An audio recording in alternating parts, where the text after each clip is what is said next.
Posnetek pogovora z varuhom človekovih pravic, gospodom Petrom Svetino, je opremljen s tehnikami za dostopnost oseb z okvaro vida ali sluha, zvočnim uvodnikom, podnapisi in znakovnim jezikom.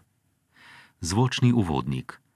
Varuh človekovih pravic in Miha Šalehar sedita v modrih foteljih, obrnjena drug proti drugemu.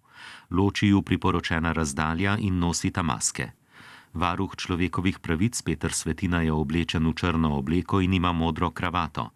Miha Šalehar je oblečen v črno obleko, pod obleko nosi majico z belim napisom. Na steni prostora med sogovornikoma je napis Varuh človekovih pravic. Poleg napisa visita zastavi Republike Slovenije in Evropske unije. Ob strani stoji velika okrašena novoletna jelka. Spoštovani varuh človekovih pravic, gospod Peter Svetina, lepo pozdravljeni. Čestitke ob vašem dnevu, vendarle z nekoliko grenkega preokusa, saj letos res ni leto človekovih pravic. Vrnil pa bi se za začetek leto nazaj, ko ste nas v svoji poslanici v letu 2019 nagovorili z enim naravnost vizionarskim odstavkom. Takole gre. Država se umika od ljudi in izgublja stik z realnimi problemi. Ob pripravi zakonov pogosto manjka razmislek o tem, kako bomo odpravili težave. Vse preveč se ukvarjamo s tem, kako bi vodili ljudi in zagotavljali tako imenovano varnost, jih torej zaščitili pred samim seboj.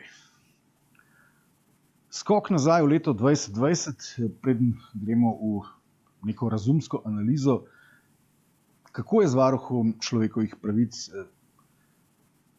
ko stoji na svojem piedestalu v utripu leta 2020 z masko, s kakšnim čustvom bi opisali to, kar vidite? Negotovost. Strah v ljudeh, brezperspektivnost in pa v bistvu nezaupanje. Kar nekaj teh čustev sem naštel, ampak v bistvu je bilo zelo malo teh pozitivnih čustev, malo optimizma, malo sodelovanja, se pravi tistega, umanjkalo nam je tistih pozitivnih vrednot in pa ja, dejansko smo ljudje postali preplašeni in tudi sam moram reči, da je ta negotovost vplivala zagotovo tudi na naše delo. Ali se letošnje leto v luči tega, s čimer vas prebivalke in prebivalci naslavljajo, razlikuje od drugih let? Je letos več tega, kar dobivate, ali manj, oziroma kako je glede na situacijo, v kateri smo s tem vsebinsko? Letošnje leto je zagotovo bistveno bolj intenzivno, kar se tiče našega dela kot inštitucije. Ljudje se več obračajo na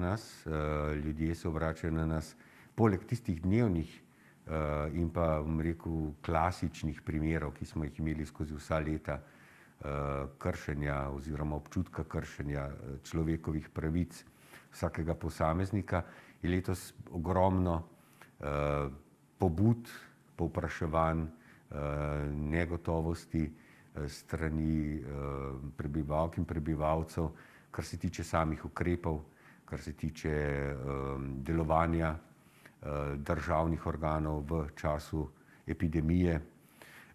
In bistveno povečalo se je to nenazadnje interes ljudi za naše delo in pa njihove stiske.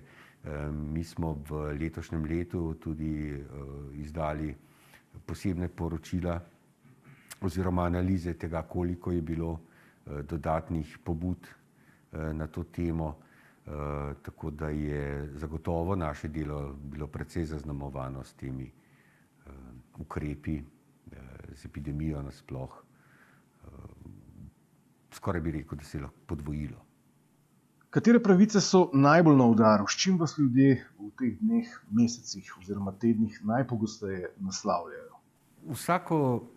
Vsaka taka nova situacija, kot je ta pandemija, ki se je razvila v začetku leta in ne nazadnje zaznamuje celotno letošnje leto s posameznimi nihanji, to je izredna situacija, na katero zagotovo nihče od nas ni bil pripravljen.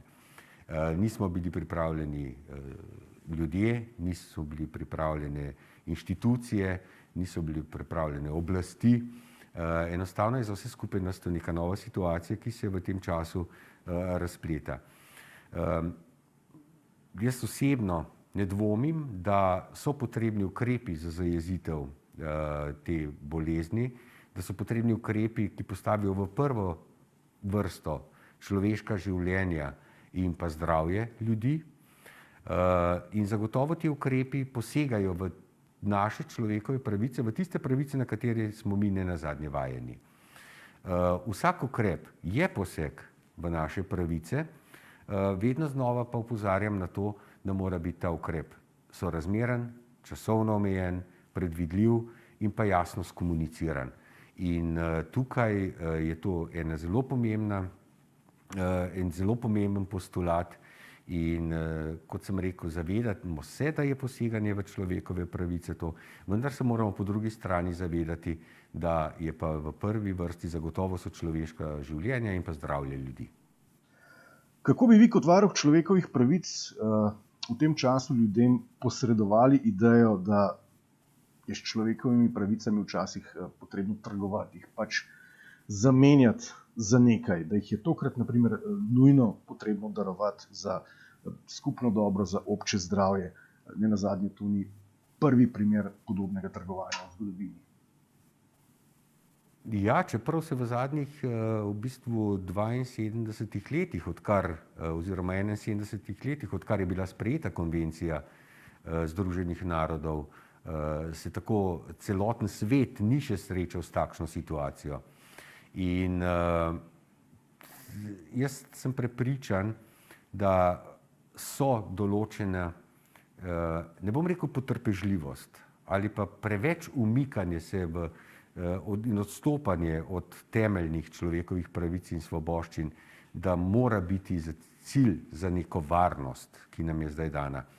Ampak da moramo pa vseeno se zavedati, da se moramo nekaterih pravic za določen čas odpovedati, da premagamo to grozečo nevarnost, ki ne nazadnje, kot vidimo tudi po številu obolelih, pa ne nazadnje zelo velikem številu umrlih za to boleznijo, da se moramo nekim svojim svoboščinam odpovedati za to, da to bolezen premagamo.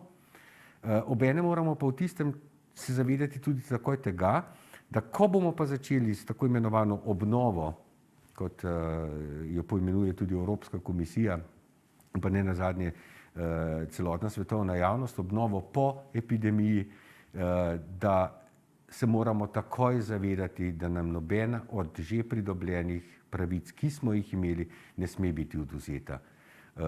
Začasno umik da, ampak ne smemo pa pozabiti na to, da naše pravice so tukaj in da se moramo za njih zavzemati. Ampak če stvar pogledamo kot en globalni krizni vzorec, ki je pravzaprav prisoten v vsaki krizi, nazadnje je bila to teroristična kriza, ki je od nas zahtevala del svoboščin in pravic v zameno za varnost, v aktualnem problemu je to zdravje, nas je zgodovina naučila, da ti procesi niso običajno reverzibilni, da se pravic, ki smo se jim odrekli, ne dobi kar tako nazaj. Ja, in to je tisto, na kar sem želel prej opozoriti v prejšnji misli, da je vedno se treba zavedati tega in da pravice, ki so bile enkrat pridobljene, se jih ne sme izgubiti. Mi se po ne nazadnje kot inštitucija, kot varuh človekovih pravic tega zavedamo. Mi držimo ta nivo človekovih pravic in opozarjanja na človekove pravice. In kot sem že omenil, zavedam se, da imamo v tem trenutku, smo stopili korak nazaj, da so omejene pravice in s tem, da moramo to tudi razumeti, vendar brezkompromisno bomo potem nadaljevali tam, kjer smo bili. Ne nazaj, ampak naprej. naprej z vsem, kar je bilo v okvirih možnega. Sprašujem pa, ali je odvzem oziroma regresija pravic kot način ukrepanja v takšnih krizah, kot je aktualna pandemija koronavirusa, edini možen način, ali ga poznamo le v našem slovenskem in deloma tudi evropskem okvirčku, in ali obstajajo tudi kje primeri boljših alternativnih praks in ravnanja v takšnih situacijah, kot smo jih priča zdaj, in če kje. Jaz sem v začetku meseca sodeloval na mednarodni konferenci Svetovnega združenja ombudsmanov in vsi na celotnem svetu se srečujemo s tem. Zagotovo so razlike v razumevanju človekovih pravic in v razvitosti človekovih pravic v svetu. Kot Evropa zagotovo smo in tudi Slovenija del tega, da so naše človekove pravice in svoboščine bolj upoštevane, da je standard višji. Ampak kar se z posameznih ukrepov tiče, kar se tiče odpovedovanja določenim pravicam, smo vsi svetovni ombudsmani prišli do tega zaključka, da je povsod zelo podobno. Tudi enega primera dobre prakse, bi rekel, nisem zasledil, na katerega bi lahko se uprli in rekli, da bi se mogoče z nekim drugim načinom neposeganja v temeljne človekove pravice in svoboščine dalo to krizo tukaj obvladati. V nadaljevanju sem vas želel vprašati, ali bi se dalo v luči človekovih pravic na malce bolj filozofski način pogledati, kaj je v resnici sporočilo nekega ukrepa, kot je na primer policijska ura. Ne, da bi želel s tem namigovati, da je ukrep neučinkovit ali pa nepotreben, ampak kakšno je sporočilo tistega, ki vladanemu, ko reče, da mora biti ob 9 doma, sicer ga čaka, ne vem, drakonska globa ali pa celo intervencija represivnega aparata.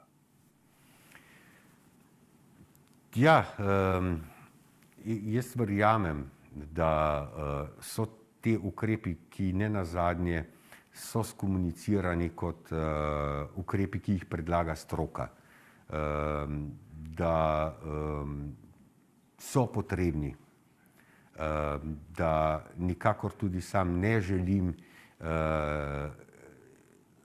posredovati ali pa kakorkoli govoriti o tem, da posamezni ukrepi ali pozivati proti neupoštevanju določenih ukrepov. Jaz verjamem, da se ukrepov moramo držati, da je stroka podala svoje mnenje, da sigurno pa je na vladajočih in na oblasti to, da to pravilno skomunicira. Da skomunicirajo na način, da bomo ljudje to ponotranjili, da se bomo zavedali, da bomo za nek trenutek, določeno obdobje se umaknili, recimo ob 9, da bomo doma, ampak da bomo v predvidljivem času ponovno lahko po 9 uri spet zunaj. In represija zagotovo in grožnje niso v dobrem duhu in to je poseganje ne nazadnje tudi v človekovo dostojanstvo in vseeno pa z te strani še enkrat apel, da upoštevamo ukrepe, da se ukrepov držimo, da bomo čim prej prišli iz tega in da bomo v bistvu zaživeli spet ne zgolj tisto življenje, ki smo ga imeli, ampak še boljše. Na tem mestu se strinjam z vami, ampak kljub vsemu v takem ukrepanju vidim en odnos, eno sporočilo o medsebojnem zaupanju, torej zaupanju med tistim, ki vlada in tistim, ki je vladan oziroma obvladan. Po drugi strani se pa ves čas v teh dneh tako vladajoča politika kot komentatorji in tudi ljudje ukvarjamo z neko kolektivno krivdo, da smo premalo odgovorni, da bi lahko tako kot ves čas povzdigujejo neke severnjaške dežele na podlagi priporočil z večjo mero odgovornosti dosegali enake učinke. Ali to pri nas Slovencih drži ali ne drži? Jaz imam prav iz tega slabo izkušnjo, osebno, kot varuh človekovih pravic. Kajti poleti se je na nas obrnila pobudnica z dvemi zelo konkretnimi vprašanji. Prvič, ki je bilo vprašanje, ali je nošnja mask obvezna, če je samo priporočilo, in drugič, ali nam je lahko nekdo kaznuje, ker maske ne nosim. Mi smo ugotovili, da je priporočilo, to ni zakonska obveza, ampak da mi priporočamo, glede na to, da je stroka, da ljudje nosijo maske. V drugem delu, ki potem zelo burno tudi odmeva v javnosti, pa smo povedali, da zakonske podlage za kaznovanje za nenošnjo maske ni in da nas nek organ pač v tem trenutku ne more kaznovati. Obenem smo dodali, da je to znak zaupanja vladajočih, da bomo ljudje upoštevali to priporočilo, da bomo nosili maske in da niso predvideli kazni za to. To se pravi, so apelirali na našo odgovornost, soodgovornost. To se je izkazalo, potem je bilo zelo veliko javne polemike. Varuh je rekel, da se naj ne nosi maske. Nikoli. Popolnoma decidirano smo povedali, maske da. Ampak še vedno odmeva v javnosti, da sem pravzaprav jaz osebno, ker gre to od name osebno, je bilo naslovljeno, da sem vseeno pozival ljudi k nepokorščini in nenošnji maske, zaradi tega, ker sem spodbujal k temu, ker ni bila možna kazen dati. Ja, to priporočilo se očitno ni obneslo, zato je bilo treba poseči po bolj restriktivnih oziroma avtoritarnih metodah. In če na tej točki rečemo, da druge poti, kot da se nam na bolj avtoritaren ali pa agresiven ali pa represiven način tudi s policijo in kaznimi odvzame par svoboščin, ki so bile doslej samoumevne, da druge poti ni. Če pa sva bila na tej točki cinično složna, vas zdaj sprašujem, kakšne so pa potencialne pasti takšnih in podobnih odvzemov prej samoumevnih pravic in svoboščin? To so globoki rezi. To so globoki rezi, potencialno lahko to pripelje do tega, da smo ljudje, da se nam ne posega zgolj v to, da so nam odvzete pravice, ampak da se nam poseže v dostojanstvo. To je še hujši korak. In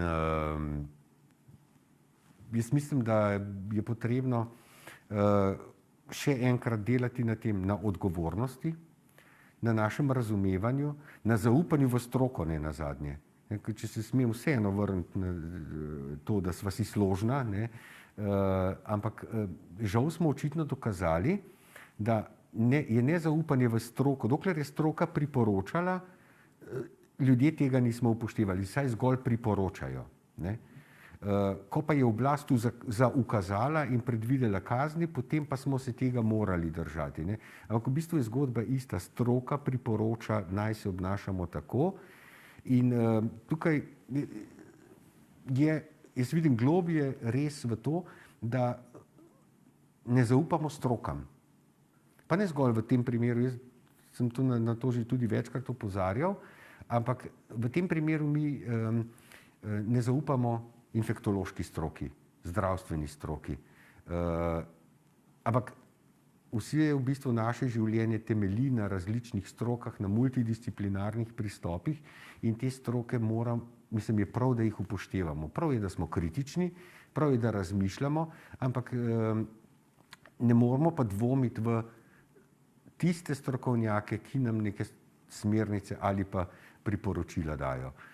Tukaj pa mislim, da je med ljudmi prišlo do velikega razhoda, razkola in da ne nazadnje smo postali vsi epidemiologi in vsi vemo, kaj je prav, pa vendarle jaz mislim, da so ljudje, ki so na to študirali, ki so na teh odgovornih ne nazadnje mestih, da vedo, kaj delajo in jaz osebno moram reči, da različnim strokam zaupam. Ja, ampak vlade so bolj ali manj običajno strukturirane in obdane strokovnjaki za nek mirnodobni način vladanja. Zato je tokrat izziv ogromen. Vendarle je v teh protikoronskih paketih, ki so sprejeti precej na hitro, ker pač morajo biti in verjamem, da luči v pisarnah odločevalcev gorijo pozno v noč, da se znajde tudi kakšna navlaka, ki morda ne sodi tja. Kako je s takimi restrikcijami? Takrat človek dobi občutek, da se država začne vesti preveč pokroviteljsko, ko se odloča na hitro, z manj demokracije kot sicer, z manj diskusije kot sicer, z manj javnega diskurza, ker časa ni, z manj stroke ne nazadnje kot sicer. In tukaj gre spet za vprašanje naših pravic v končni posledici. Ja, zagotovo je tukaj tudi apel in moram reči, da kot inštitucija naslavljamo večkrat na vlado, da v določenih tako imenovanih protikoronskih paketih, da se pojavljajo zakonske dikcije, ki urejajo druga področja in ne sodijo v ta paket reševanja in krize, zdravstvene krize. In do tega smo kritični. Smo pa kritični tako, da pozorimo odločevalce. V veliko primerih moram reči, da se odločevalci pozitivno odzovejo in da dosežemo to, da določene stvari niso v tem protikoronskem paketu. Je pa ne nazadnje, mi tudi vse te zakone preučimo. Mi imamo možnost iti v ustavno presojo posameznih zakonov. Zaenkrat, trenutno se za to še nismo odločili. Tudi zato, ker je veliko ustavnih presoj bilo vloženih. Je pa zagotovo pot odprta na ustavno sodišče in ko vidimo, da je močan ali ko bomo videli, da je tako močan res v pravice na drugih področjih, ne zgolj zaradi varovanja zdravja, takrat bomo zagotovo tudi odreagirali. Ne nazadnje smo, če dovolite, naslovili tudi kritiko na Ministrstvo za okolje in prostor v prvem protikoronskem paketu, kjer so bile nevladne organizacije izvzete iz soodločanja oziroma svoje aktivne vloge pri gradbeni zakonodaji. Tako da tukaj venomer opozorimo in pa spremljamo, kako se zadeve razvijajo in reagiramo. Ampak se ta moralni vzvod, menjave pravic za družbeno zdravje oziroma za obče dobro, zna biti v določenih situacijah zagaten, za presojati, ker tukaj v letošnjem letu je cel kup, bom rekel, takih temeljnih človekovih pravic, ki so na nek način na udaru oziroma so bile spremenjene oziroma na tak ali pa drugačen način izvzete za naše zdravje, pa lahko začneva kar svobodo govora, recimo. To je ena taka zelo pomembna človekova pravica v demokracijah. Zdaj se soočamo s situacijami, ko imamo recimo drakonske kazni za tiste, ki pozivajo recimo k izražanju politične volje na prostem, kar je legitimna in legalna oblika izražanja mnenja doslej bila. Svoboda govora nikoli in v nobenem primeru ne sme biti kršena. To je temeljna človekova pravica, to mislim, da smo vsi edini. Svoboda govora je tisti dosežek, ki smo ga dosegli v demokratični družbi in svobode govora tukaj ne moramo prestajati, da se omejuje. Poleg tega pa vedno želimo opozarjati na to, da je pa pomembna tudi etika javne besede oziroma govora v smislu tega, da ne prizadanemo dostojanstva drugega človeka in ga v teh njegovih pravicah ne omejujemo. Zagotovo omejevanje svobode govora ni na mestu in to je eno vprašanje, ki smo ga zaznali, poskus omejevanja svobode govora in tukaj moram reči, da nismo še rekli zadnje besede. Med drugim tudi poskusi oblastniškega podrejanja medijev? Jaz bi samo na tem mestu rekel to, da mediji kot javni servis ali pa javni servis, mislim, da državljanke in državljani imamo pravico biti obveščeni o javnem življenju, javnem interesu in javni servis svojo nalogo mora opravljati. Javni servis je v službi ljudi Njegova naloga je posredovanje informacij, ki pa morajo biti eksaktne, ki pa morajo biti nepristranske in javni servis je treba podpirati in ta mora delovati. Spet smo bili priča nekemu, bom rekel, premiernemu dogodku ali pa precedenčnemu, ki mu doslej ni bilo para, recimo, da je ministrstvo prevzelo vlogo kazenskega organa. Ne? Vsi poznamo zgodbo reperja oziroma estradnika Zlatka, ne glede na to, kaj je on storil, ima on kot državljan pravico, da mu za to sodijo ustrezni organi, ampak recimo en teden dni po incidentu je dobil izbris iz registra z dikcijo, da se je preveč časa ukvarjal z drugimi civilno-družbenimi zadevami, kot pa, bom rekel, svojo umetnostjo. To je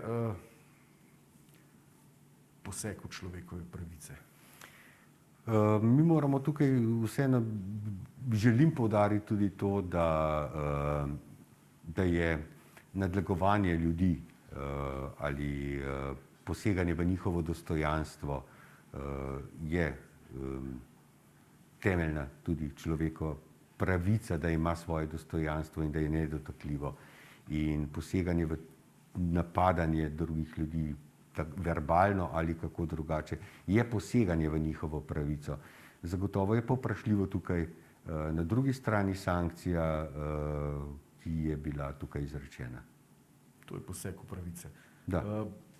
Vojaški minister do estradnice zahteva opravičilo brez ampak. Tisti ampak je manjkal, ampak v luči tega, kar se je zgodilo že prej omenjenemu gospodu, si lahko misliva, kam je to šlo. Potem smo imeli primer žvižgača Galeta. To je posebna kasta ljudi, ki bi morali biti znotraj neke zdrave demokratične družbe izrazito zaščiteni. Mi smo dobili prek njega sporočilo, da v Sloveniji nimaš pravice do zaščite, kadar javno objaviš sumljive rabote vladnih oziroma državnih struktur. Te temeljna pravica je zagotovo, da je človek zaščiten, da mora biti zaščiten.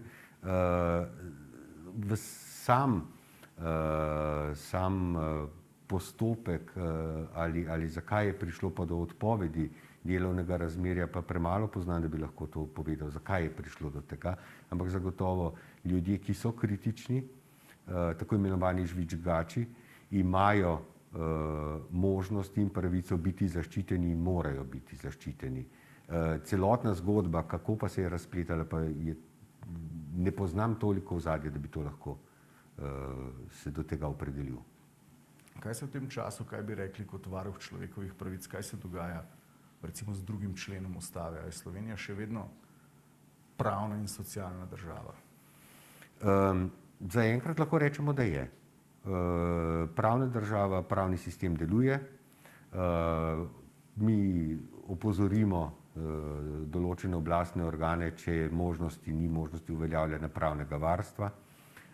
To je, tako da Slovenija je pravna država, Slovenija je socialna država, ne zgolj na področju tega, da prihaja do socialnih transferjev, da imamo javne službe, javno mrežo šolstva, zdravstva, nenazadnje medijskega javnega servisa.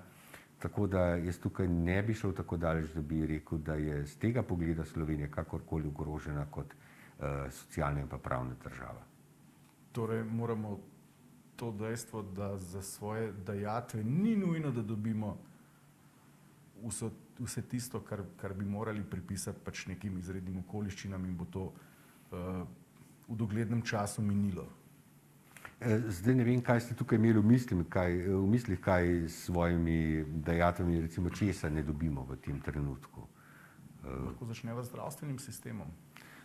Danes ni več samoumevno, da boš dobil oskrbo, res pa, da je zdravstveni sistem obremenjen.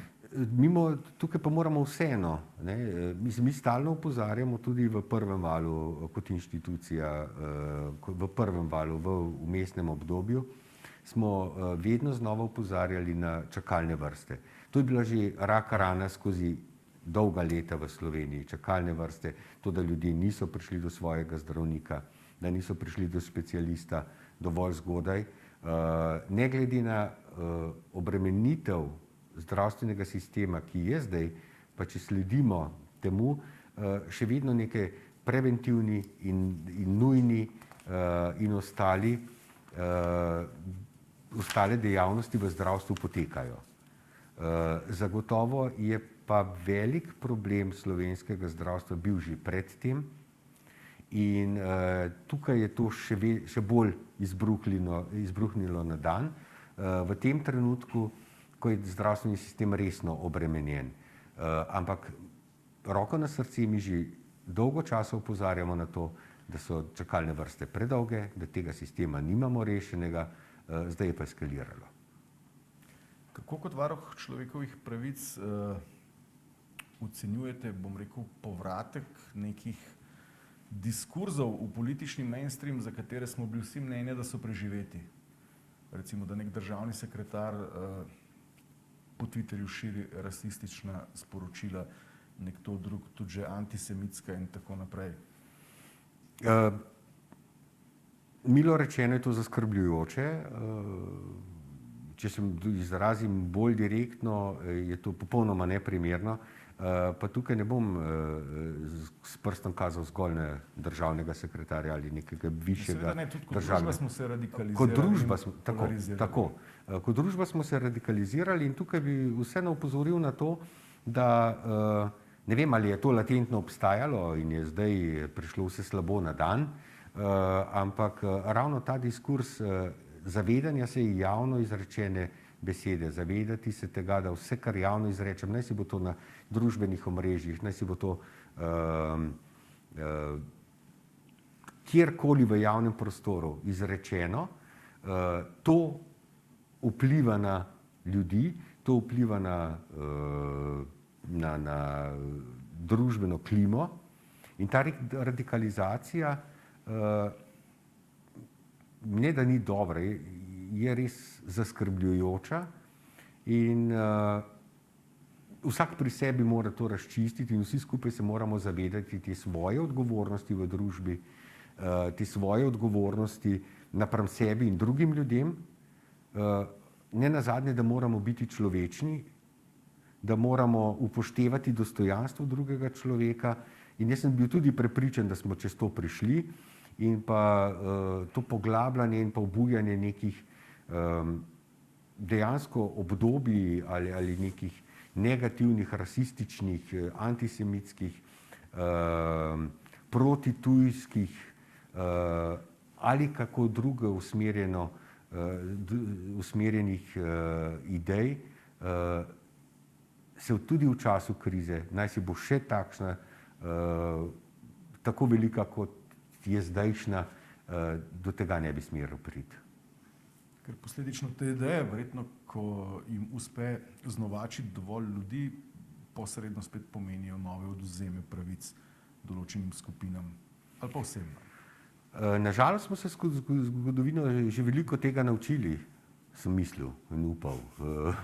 In vseeno, bom pa rekel, pa trdno sam osebno verjamem v to, da jedro družbe je zdravo in da se ta radikalizacija ne bo posegla toliko v širino, ampak zdaj smo pa spet na tistem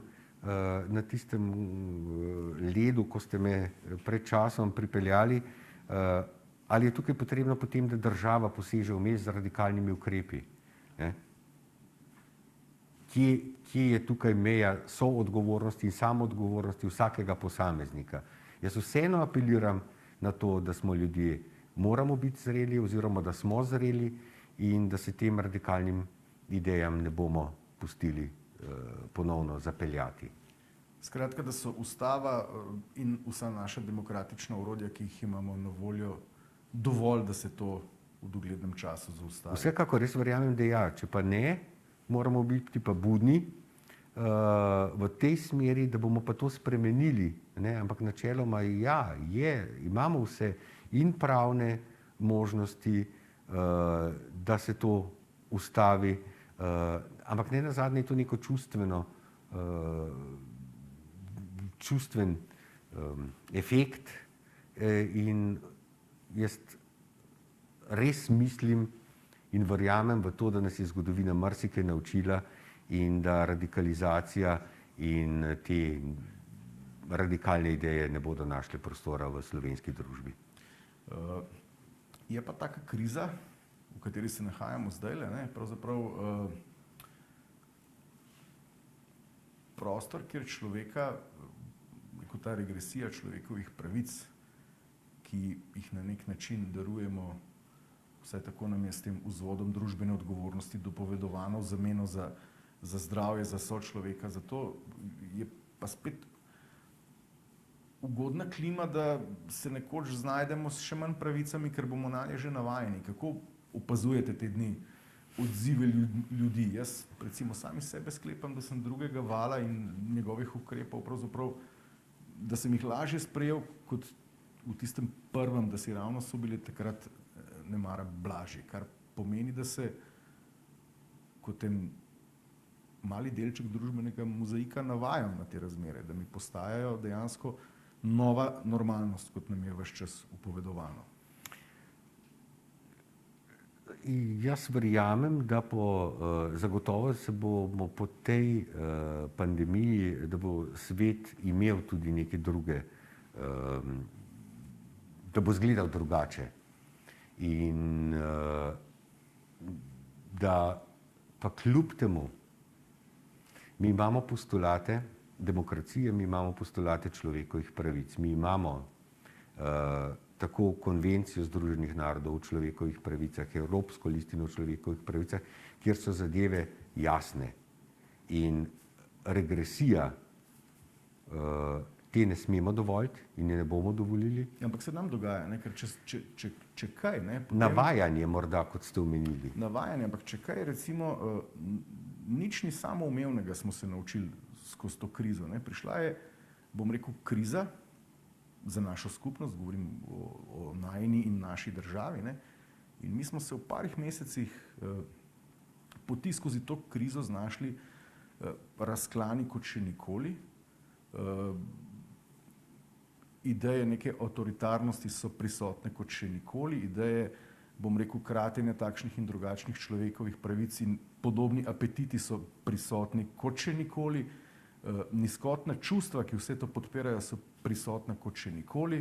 Ugotoviva, če greva zdajle pogledati družbena omrežja, kako narediti to našo družbo odpornejšo proti, bom rekel, razgradnji človekovih pravic in nekih vrednot, na kateri temelji v prihodnjih krizah.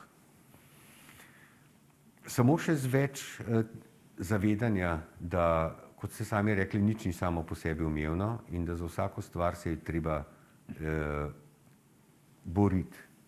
Da je vsaka izborjen korak, ki je bil skozi stoletja, desetletja, ne nazadnje, da je bil z namenom, da smo prišli do nekega nivoja razvoja družbe, ko so človekove pravice dosegle nek visok nivo.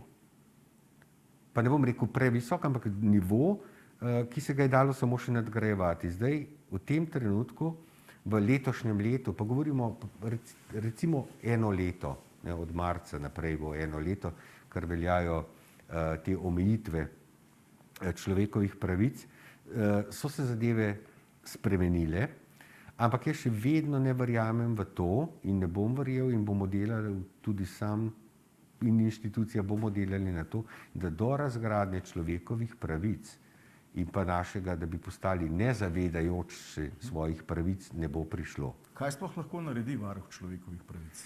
Varuh človekovih pravic lahko neprestano opozarja oziroma opozarja na to, kje in v katerem trenutku so bile človekove pravice kršene posamezniku. To je pristojnost varuha človekovih pravic, da opozarja organe, da apelira na organe, da v državnem zboru potem predstavi svoje poročilo, da javnosti, v javnosti opozarjamo na to, kdaj in komu, kdaj so kršene človekove pravice Naša pristojnost pa je pač v skladu z ustavo in pa zakonom o varuhu človekovih pravic. Nismo represivni organ, nismo organ, ki bi tudi katerega V zakonu piše, da niste oblast celo. Ne? Tako, ne, mi nismo oblast. Ne? Mi nismo oblast, mi smo tisti, ki nadzoruje oblast. Mi nismo oblastni organ. Ampak ne glede na to, če naša priporočila, naše kritike oblasti, ne? Ampak oblast je tukaj tako državna, lokalne skupnosti, nosilci javnih pooblastil, ne glede na to, da ni to zakonsko obvezno izpeljati, mi na tem vztrajamo in vedno znova opozarjamo.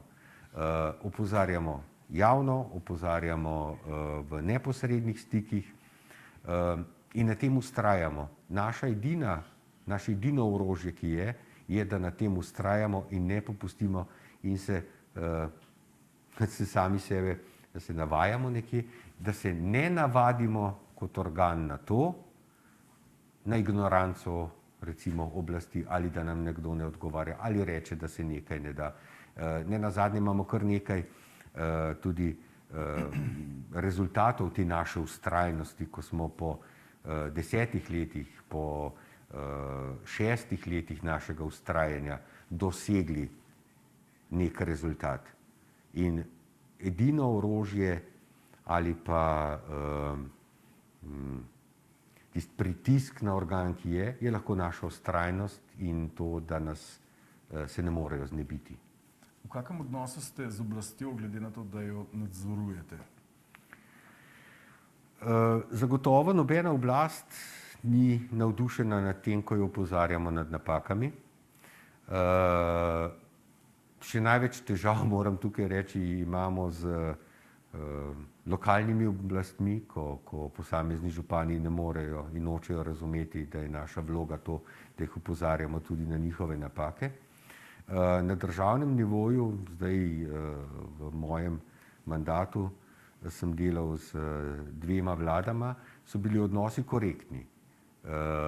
In smo mnoga naša priporočila, ki so bila tudi implementirana. Tudi v času krize zdaj.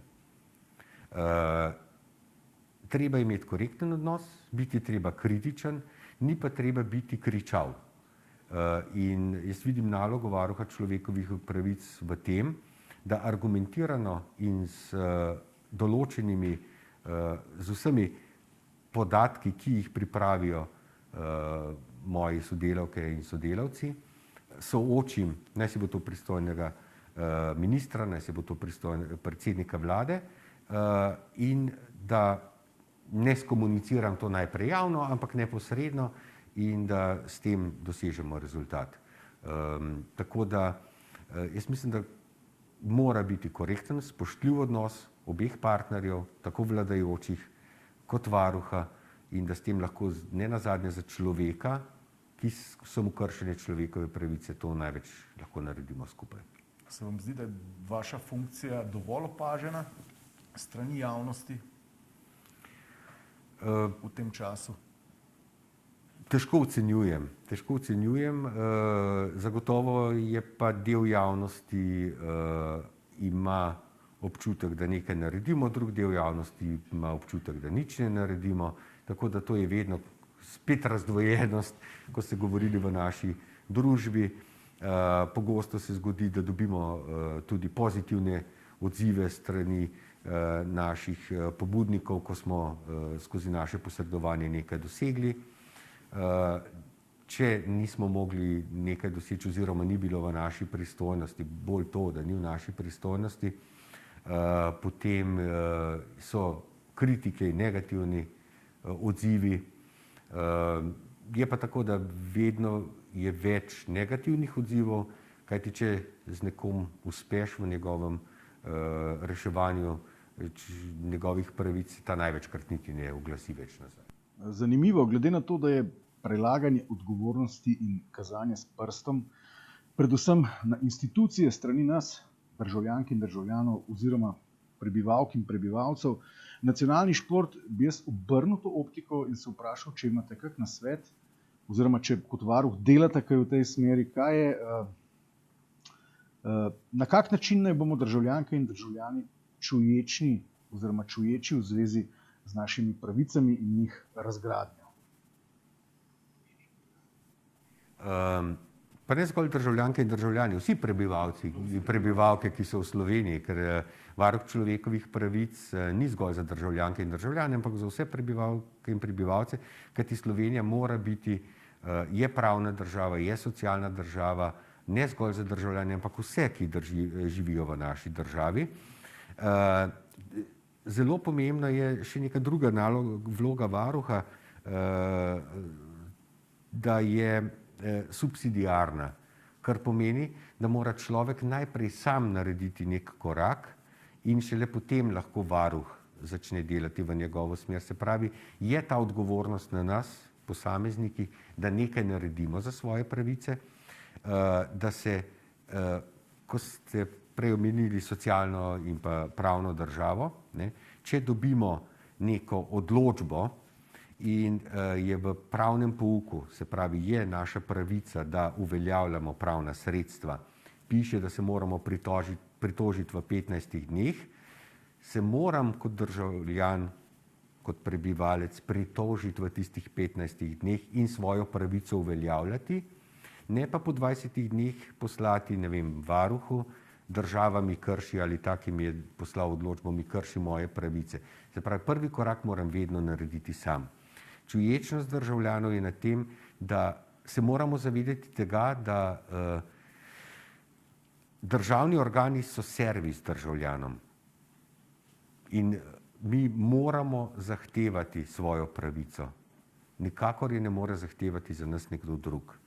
Mi ne moramo, recimo pri varuhu se tudi pogosto srečujemo s tem, da dobimo anonimno pobudo nekega posameznika, ki ga moti sosedov gradbeni, mislim, proizvodni objekt ali pa nekaj podobnega.